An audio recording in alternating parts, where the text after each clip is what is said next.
Assalamualaikum warahmatullahi wabarakatuh. Waalaikumsalam warahmatullahi wabarakatuh. Anak-anakku hari ini sehat semua? Sehat. Alhamdulillah.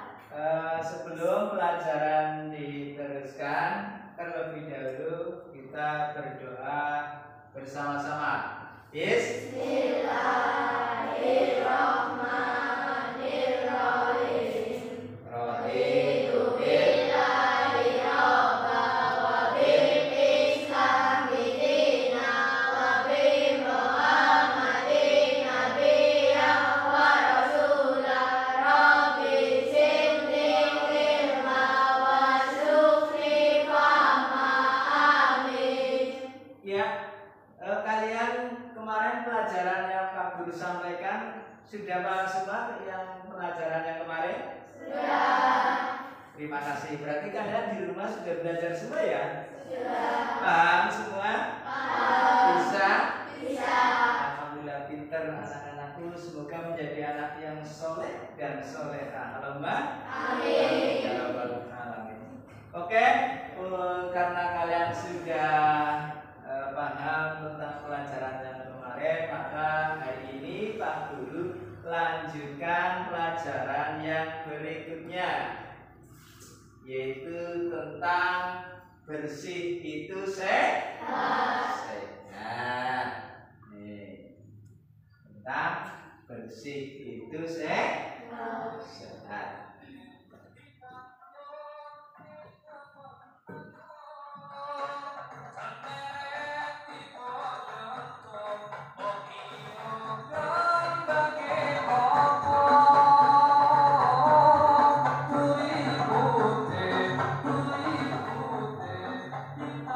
Agama Islam adalah agama yang cinta pada kebersihan. Rasulullah SAW sangat menganjurkan kepada umatnya untuk senantiasa menjaga kebersihan. Rasulullah SAW bersabda, agama Islam itu adalah agama yang bersih atau suci, maka hendaklah kamu menjaga kebersihan. Sesungguhnya tidak akan masuk surga kecuali orang-orang yang suci. Hadis riwayat Bukhari.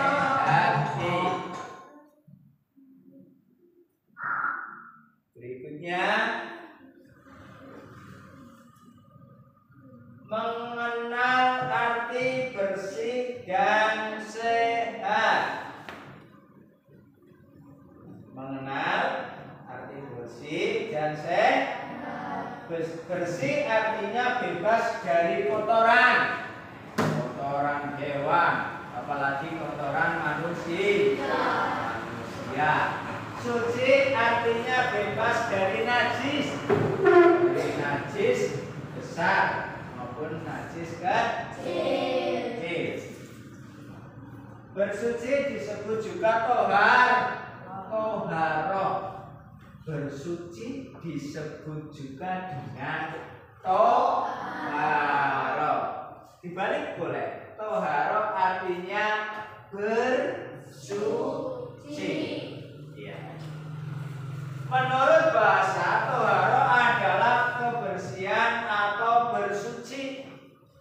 Sedangkan menurut istilah adalah suatu kegiatan bersuci dari hadas dan najis, sehingga seseorang diperbolehkan untuk mengerjakan suatu ibadah. Contohnya kalau melaksanakan kegiatan ibadah sholat, kalau terkena najis atau kotoran, apakah boleh melakukan ibadah sholat? Tidak boleh. Maka harus suci, ya, harus suci, bersih dan suci. Dalam agama Islam, bersih atau suci dibagi menjadi dua, yaitu bersih dari hadas dan bersih dari najis.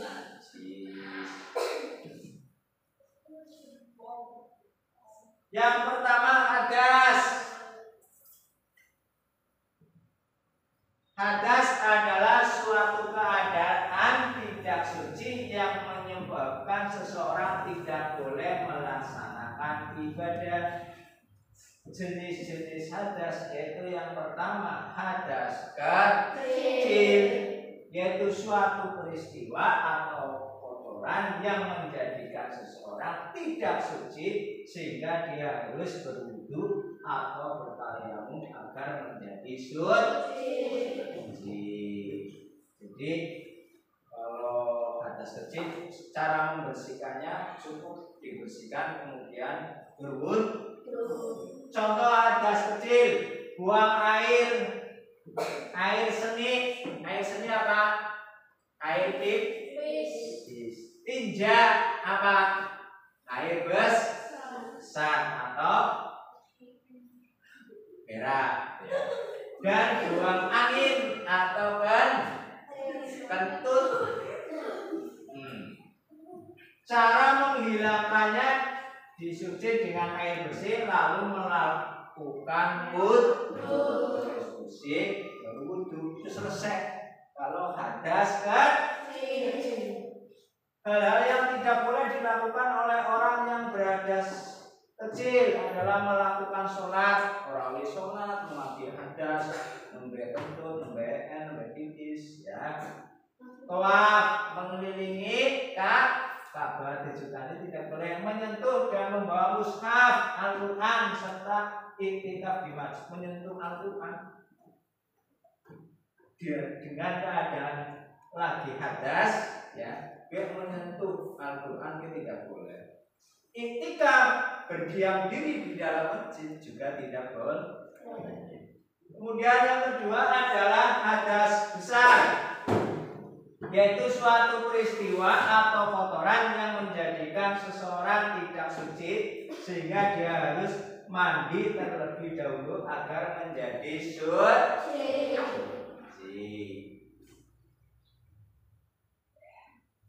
Najis adalah segala sesuatu yang dianggap kotor oleh hukum Islam yang menyebabkan terhalangnya seseorang untuk beribadah kepada Allah Subhanahu wa Ta'ala. Tadi hadas besar, cara menghilangkannya di samping membersihkan terlebih dahulu juga harus mandi seluruh tubuh. Itu baru selesai atau sudah suci dalam hadas besar. Seperti terkena jilatan anjing, ya kena jilatan anjing, ya misalnya. Terus kemudian kena darah, kotoran, tinja dari air seni atau urin. Najis digolongkan menjadi 3. Najis digolongkan menjadi 3. Yang pertama najis mukhafafah. Najis mukhafafah disebut juga najis ringan, najis sing ringan berupa air kencing bayi laki-laki yang belum makan apapun selain dari air susu ibunya. Begitu jebrol gue urung tahu minum makan apapun selain air susu ibunya. Lah air kencingnya si bayi tersebut dinamakan najis mukhafafah atau najis ringan. Cara membersihkannya gimana? Dengan memercikkan air pada bagian yang terkena najis. Tadi pikis nanti dipercik gitu. Dipercikkan air suci, air bersih. Terus selesai. Kemudian yang kedua, najis mutawasit. Apa? Najis mutawasit. Disebut juga najis sedang atau menengah, sedang. Misalnya air kencing atau tinja, darah, nanah, dan bangkai. Jadi air kencing selain bayi tersebut tadi. kemudian darah, nanah, itu tergolong masuk dalam najis mutawasit atau najis sedang. Ya. Cara membersihnya gimana? Dengan mencuci atau mengalirkan air pada bagian yang terkena najis sehingga bagian tersebut bersih dari sifat-sifat najis seperti warna, bau, zat dan rasa. Caranya mengalirkan air ke bagian yang terkena najis tadi dengan ketentuan sudah tidak ada warnanya, misalnya kuning disiram wis ora ana warna kuning wis bersih. Kemudian baunya misal kecil gitu ya, itu sudah enggak bau lagi.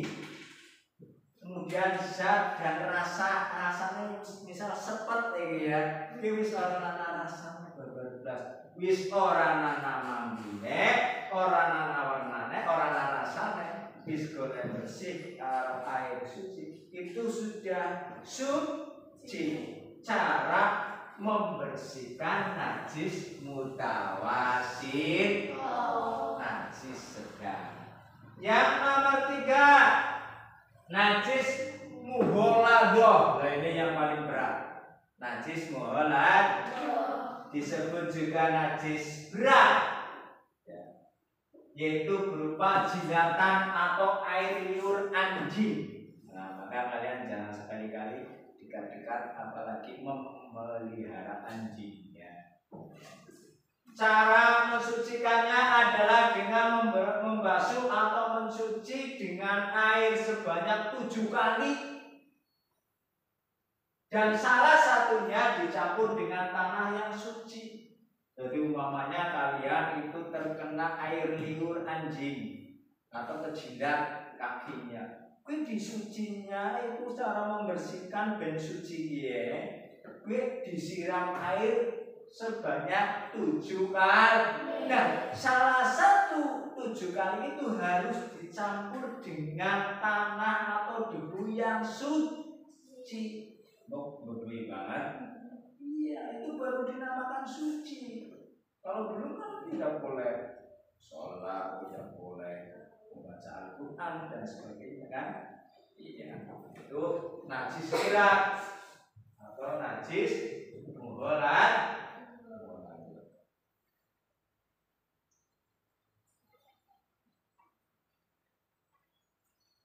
Ya Pak, belum sampai di sini? Ya bisa?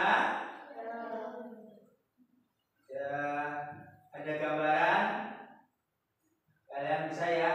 Kemudian karena kalian sudah bisa, saya teruskan dulu. Aku senang melakukan wudu. Aku senang melakukan wudu.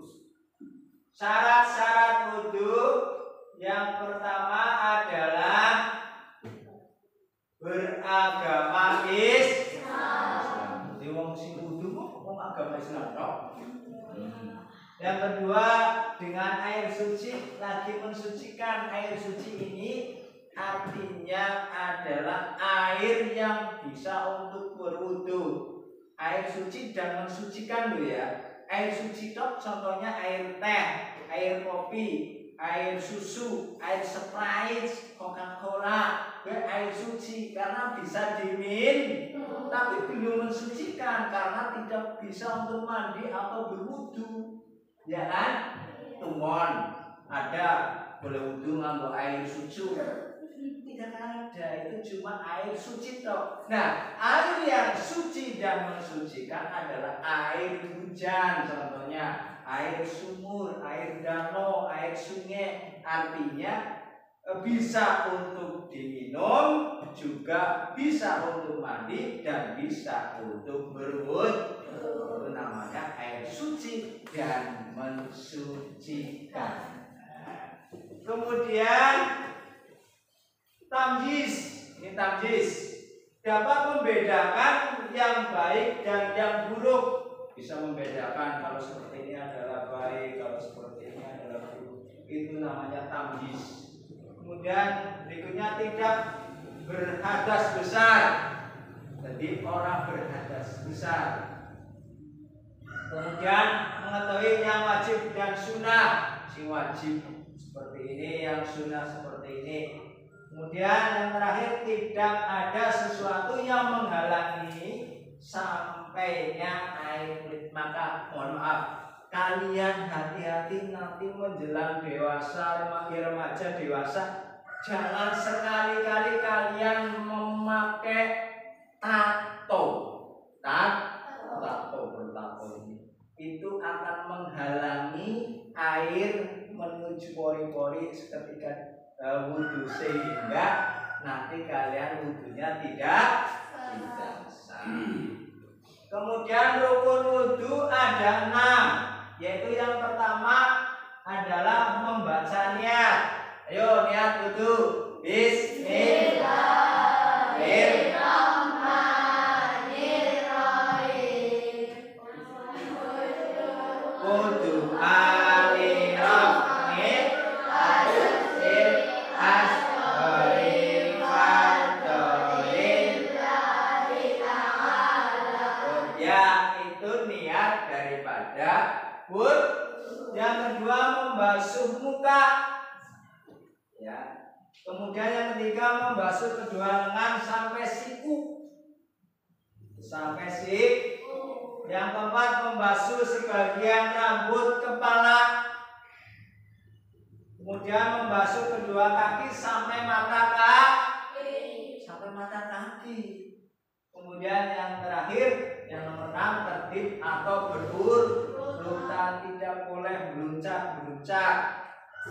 Itu rukun wudhu.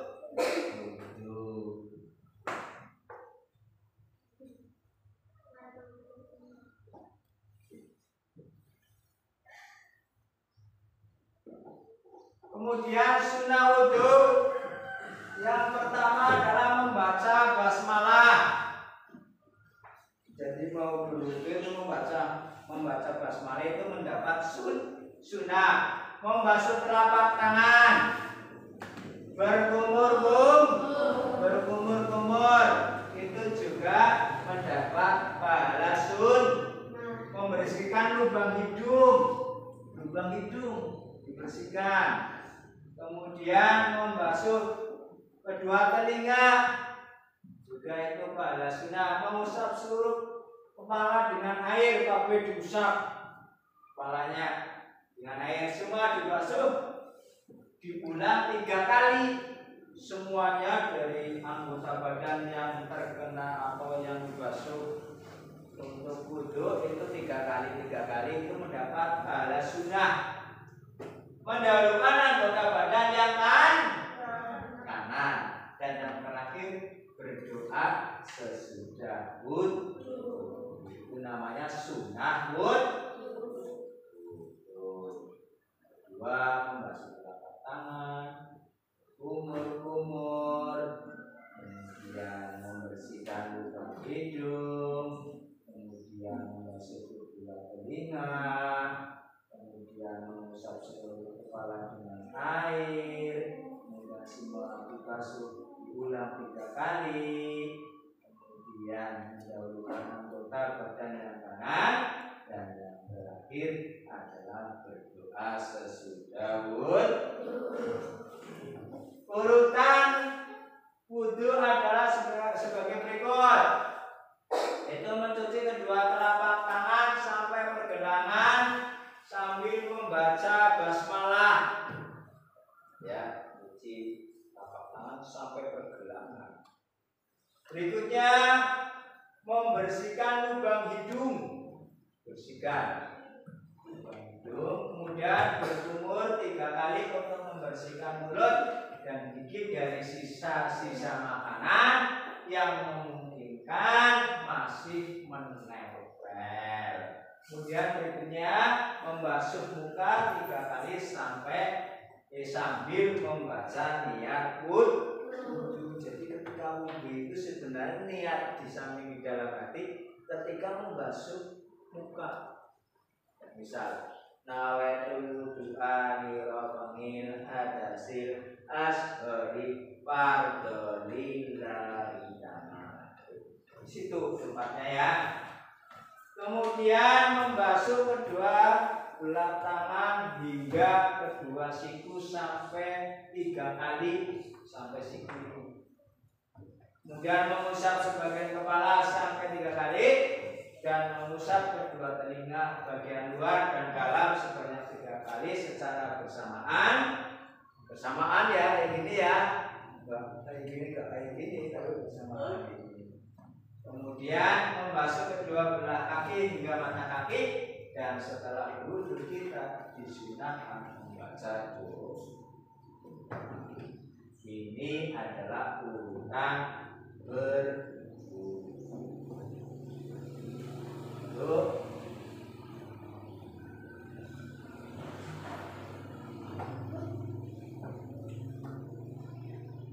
Ada yang mau bertanya? Ada enggak? Kalau enggak, Pak Guru tak bertanya ya. Ini siapa ya tadi namanya? Putri. Coba Putri, Pak Guru tak bertanya, maju ke depan sini. Ya, ada bersama. Ya. Pak Guru tanya, hadas ada berapa ya? Yang pertama hadas, yang kedua? Oke, 100 tepuk tangan. Kita ya. Kemudian Pak Guru mau bertanya lagi. Yang bisa mengacungkan jari ya. Najis ada berapa? Najis. Kalau hadas tadi sudah disebutkan ya. Kalau najis ada? Ada? Coba teman-teman cari. Yo, najis ada? Cum, ada? Tik. Yang pertama najis mukhafaf. Yang kedua najis mutawasit. Dan yang ketiga adalah najis Terima kasih. Berikutnya kalian isilah titik-titik di bawah ini dengan singkat dan tepat. Dikerjakan ya. Tulis di dalam buku agama kalian masing-masing ya. Yang pertama, bersuci dari hadas dan najis disebut apa? Titik. Yang kedua, najis dikelompokkan menjadi berapa?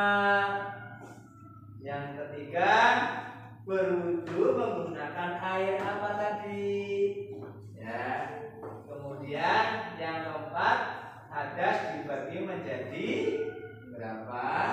Dan yang terakhir, rukun wudu ada berapa? Ini nanti dikerjakan. Semuanya harus mengerjakan. Terima kasih. Sudah paham semua anak-anak sekalian? Alhamdulillah. Terima kasih. Cukup sekian. Mohon maaf segala kekurangannya. Wallahumma Assalamualaikum warahmatullahi wabarakatuh.